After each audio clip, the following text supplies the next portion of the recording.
Ardenti es un taller unipersonal que en el año 88 se transforma de un formato autodidacta y alternativo, no era una opción de vida ni una profesión, pero se transformó en eso, se transformó en una empresa que empezó muy pronto a tener colaboradores, gente que todavía muchos de ellos, o la mayoría, están siguen con nosotros. Nosotros hacemos una joyería que en otros países se llamaría joyería contemporánea o se llamaría incluso, depende de qué piezas, joyería de autor.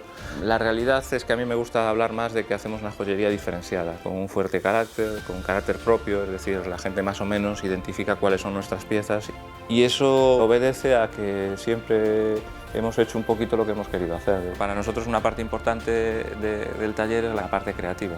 Nos preocupa mucho el qué hacemos. Después el cómo lo hacemos también, el diseño, el acabado de las piezas, los materiales, la calidad de los materiales, la presentación. Históricamente exponemos en España a nivel nacional. De hace 11 años empezamos a salir al exterior participando en Múnich. También hemos expuesto regularmente en París, en Mallorca.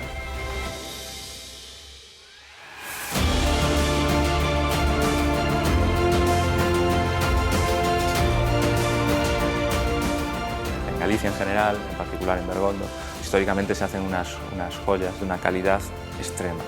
Se nos ve como una zona donde hay buenos artesanos, buenos diseñadores y algunas buenas empresas de joyería. Nos esforzamos mucho en concentrar, hacer una reducción de una serie de cosas que nos rodean con una esencia gallega, con un diseño que tiene que ver con lo atlántico, para sacar un concepto sobre el que trabajar y hacer una colección de joyería.